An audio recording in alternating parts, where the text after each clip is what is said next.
It's clear that religion is very important to Chad Daybell and Lori Vallow. So much so that prosecutors say they believe the duo justified the murders of JJ, Tylee, and Tammy by using their religious beliefs. Chad claimed to be a visionary and wrote several books about the end of times and seeing beyond the veil. Lori became fixated on Chad's beliefs. Both claimed to be devout members of the Church of Jesus Christ of Latter-day Saints.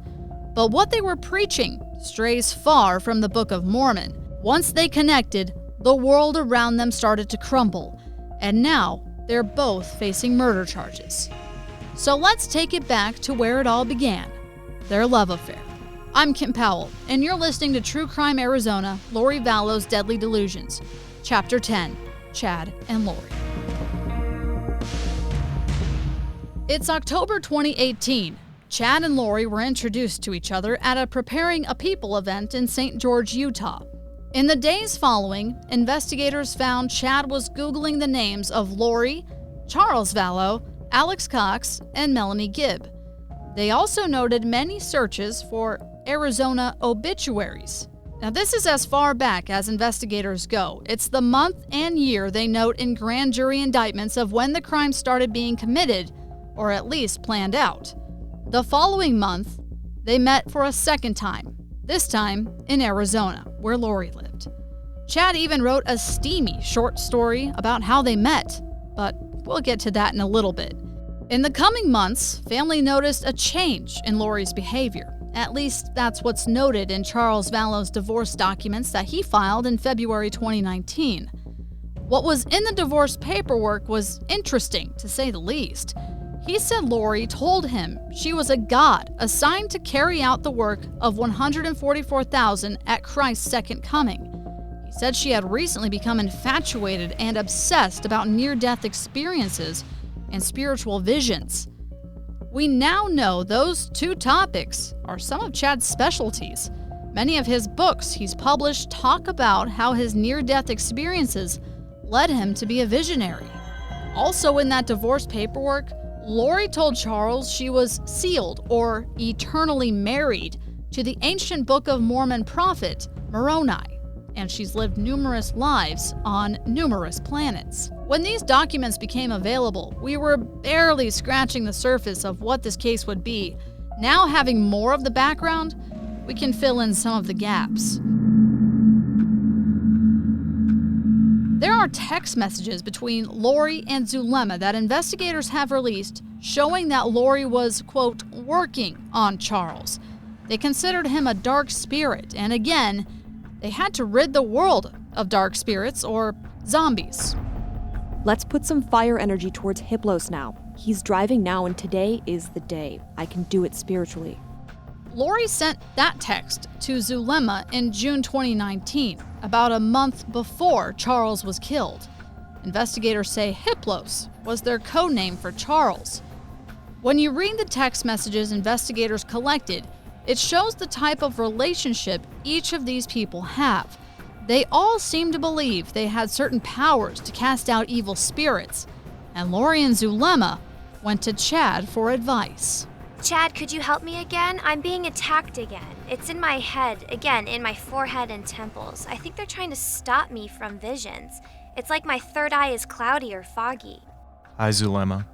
I just removed several weapons from your head and healed the damage. I also sealed away the evil spirits that were bothering you.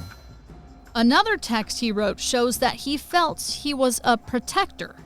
I just captured more than 10,000 evil spirits that were surrounding your house and sealed them away. I also put a protective shield around your home. You have a special mission, so they want to discourage you, but we will win this battle. As Charles and Lori's marriage fell apart, little did Charles know Chad was lingering in the background for the last several months. It wasn't until June 29th, 2019, that Charles learned about Chad, and it was no ordinary introduction. According to Chandler police, Charles discovered a fake email that Chad sent to himself using Charles's account. Hello, Chad. I hope you are doing well. This is Charles Vallow from Arizona. We really enjoyed having you stay with us back in November when you came to Preparing a People conference. I appreciate you taking the time to talk to me about the book I've been working on. Well, more than 6 months later, I still haven't made much progress on it, but I feel an urgency to get it done. Again, this is Chad typing, but acting as Charles. So I will cut to the chase. I'm willing to pay you well to help me get this book into shape as my ghostwriter. I really liked your autobiography and the tone you took in sharing experiences without preaching. Is there any way you could come here for a couple of days and help me get the book underway? I feel like talking in person would be much more valuable than a phone call or video chat. Mainly because I would like you to read through some of my journals and explain to me how the publishing industry works. It would help me know whether I truly have a book in me and whether you want to team up on it. I'm out of town until Saturday, but I would gladly fly you down early next week before the holiday and cover your expenses. You could stay in our guest room like before, or in a hotel if you'd prefer. I hate to take you away from your family, but I know this book is vital to my speaking success. I understand if you don't want to take part in the project, but I would definitely make it worth your time. With admiration, Charles. Of course, once Charles found out about this, he was not happy and confused. Charles texted Lori. Then you tell me why you used my name and fictitious email to send a BS email about a book I am having him ghostwrite for me. It's fraud and a lie. There's no other reason for it other than to get him to Arizona and have an excuse for his wife. You did this. I had nothing to do with it and you know it. Also, he did not stay with us in November. I will find out. A few days later, Charles was killed. Chad sent this text to Lori 2 days later. I'm heading to bed so that I can come snuggle tightly against you. I adore you. You are truly my best friend on earth and throughout eternity. See you in minutes. Ended with heart, kiss, and fire emojis. At this point, Chad was still married to Tammy, the mother of his 5 children. On July 14th, detectives found that Chad began writing a story to Lori. They called it a romance novel of sorts, and he changed the names to James and Elena. And in future texts, Chad and Lori would refer to each other as James and Elena or Raphael and Lily. It's 10 pages long, so I'll paraphrase. Friday morning, October 26, driving south on the freeway, a voice said, "You will meet an extraordinary woman today who will change your life forever." This was shocking, since such a thing seemed very unlikely at this conference. It is actually a very detailed story that began long ago on another world, and I will cover that part as I go along and the characters figure things out. Chad, or James, began writing how he arrived at the conference in St. George and unloaded his books on a table. He saw a familiar face, Melanie Gibb, who introduced him to Lori, or Elena. When their hands touched, he felt a shock pass through him, and his heart started beating fast. Elena was gorgeous and vivacious, and James was a little intimidated yet honored that she would talk to him. He was happily surprised when she mentioned a key part of his novel, the renewed Earth. No one had ever recognized the significance of that scene before. Had he heard that voice before? Had he seen that smile before? He felt they had even talked like this before, but who could be certain when?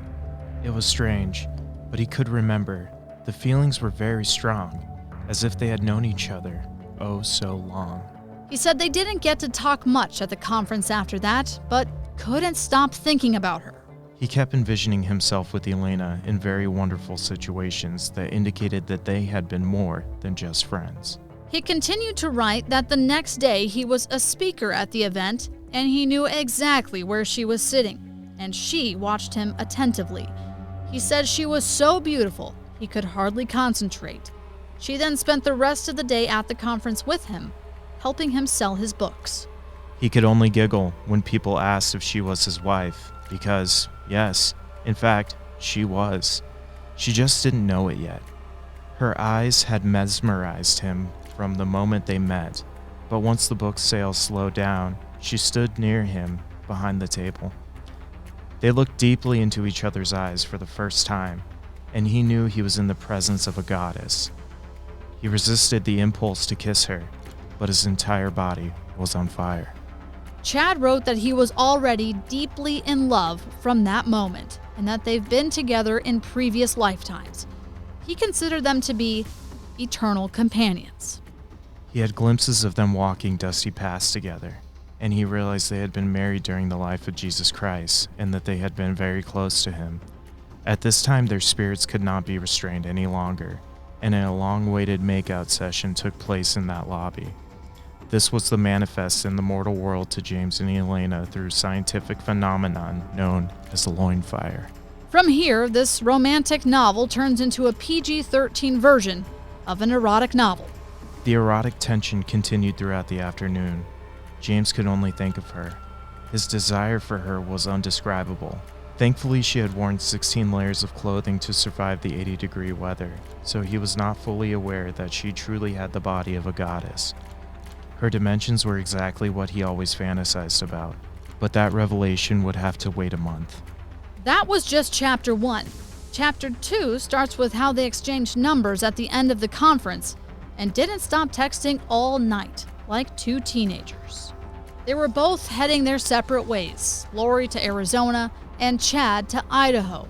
They continued to text and even talk on the phone. The loin fire and obsession with each other had no real explanation unless they truly had a spiritual connection before this life. He was able to help clarify many of the promptings and impressions she had felt in recent years. She knew she had lived on Earth before, and James was able to clarify when. They had been married before on this Earth and other times on a previous Earth. Their love truly spanned the universe and eons of time. They knew the Lord had brought them together again for a crucial mission that only they could accomplish as a united couple. The script says they talked every day, getting to know each other and sharing their experiences. That's when they started making plans to meet in November at a different conference. He knew they had been married before, and they had been close friends with the Savior when he lived in Jerusalem. In Jerusalem, James and Elena had enjoyed tremendous intimacy. Their physical desire for each other was unmatched, and they were fortunate that they could be alone morning, noon, and night, and they seized every chance to passionately express their love to each other. I'm sure by now you get the picture. When they met in November at the conference, he invited her into his hotel room. I'll spare you the details. Again, this was all written in a text to Lori just 3 days after Charles died. He mentions how Lori let him stay in a spare room at her house after the conference in November, and she even snuck into his room. By the end of the story, Chad writes about giving her a blessing before parting ways. As he placed his hands on her head, he felt their spirits connect with a surge of power. At that moment, his only desire in life was to be with her as always throughout eternity. And that desire has continued to intensify. During the blessing, he was shown the great missions they would perform together. He knew this was an eternal union that would forever change the world. Of course, that all apparently came at a price. After Charles died, Chad took it upon himself to help Lori with funeral planning, using a fake name and made-up backstory. We just had a death in the family, and we really don't want anything but a cremation, and then to send the cremains to a family in Louisiana. How are you related to the person who passed? I'm his nephew, live in Iowa, so I'm just trying to help out. What is your uncle's name for reference, please? He is John Daybell. He passed away in a hospital. I don't know the details. I'm thinking they're sending him to the medical examiner. I'm not sure. I should have had more information before I called. I'm sorry. That's okay. Investigators believe Lori then moved to Idaho to be closer to Chad, though he still had a family of his own. Chad and Tammy had been married for about 30 years and had 5 children together. They lived just outside of Rexburg, Idaho, and attended the LDS temple. The Daybells were fairly well known from what I've gathered in my reporting. There are surveillance videos of Chad and Lori holding hands and grabbing each other as they fill a storage unit with JJ and Tylee's belongings, who by that time, we know now, were buried in Chad's backyard. All of this happened before Tammy's death. She died on October 19th, 2019. Chad said he woke up to her lifeless body next to him. The family passed on an autopsy and she was buried in her hometown in Utah. About 2 weeks after her death, Chad and Lori got married on a beach in Hawaii. Pictures circulated online of the happy newlyweds dancing on the beach in white clothes, even though both of their spouses were dead. And as we would later find out, so were JJ and Tylee. Their new life together started later that month when they moved to Hawaii as police started looking for the kids. Their photos were everywhere online, and it didn't take long for the people in Kauai to demand answers from their new neighbors. Lori, where are your kids? The first time when I saw her was like really? What are you guys doing here? You know what I mean? It was like all the members, I was surprised to see them at the church. Chad and Lori were spotted at an LDS ward on the island. They don't worry about nothing. They're just like, smiling and hugging other people. The two were still intertwined and inseparable, despite the news that was circulating. I feel like some members, they don't like them. Just like, you know what? I think some members just... I hear some members, they saying like, why are they here? What are they doing here? What happened? Their eternal wedded bliss wouldn't last long once police started looking for the kids. Lori was arrested in Hawaii, and Chad showed up to every court hearing, never answering the question of where the kids were. But one thing was certain, there was no evidence they were in Kauai. Chad followed as Lori was extradited back to Idaho. He came to all of her court hearings, dodging questions from everyone. Now in the town where he was well known, he was now infamous. How come you're not telling anybody where your kids are? In June 2020, we got that answer. Lori called Chad from jail. This at the Madison County Jail. This call is subject and recorded. Hello? Are you okay? There's such a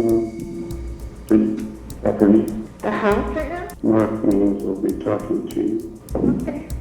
What, are they in the house? No, they're out in the property. Are they seizing stuff again? They're searching. There's a search warrant. And Chad didn't seem as confident as he did in his erotic novel, mumbling over the phone as Lori comforts him. I love you so much. Okay, I love you. Should I try to call you later? I don't know. I don't know. You can try. Since then, their love story has been put on pause, at least as far as we know. We don't know if they've called each other from jail or have written each other letters, or maybe they're communicating through one of their portals. Chad pleaded not guilty to the murders and is facing the death penalty. Lori, however, is getting restorative treatment at a state hospital. One of the many questions people have in this case, who manipulated who? Did Chad convince Lori she was a powerful goddess? Did Lori persuade Chad using sex to do whatever she wanted? We may not know the answers to these burning questions until the trial, which is currently scheduled for next year.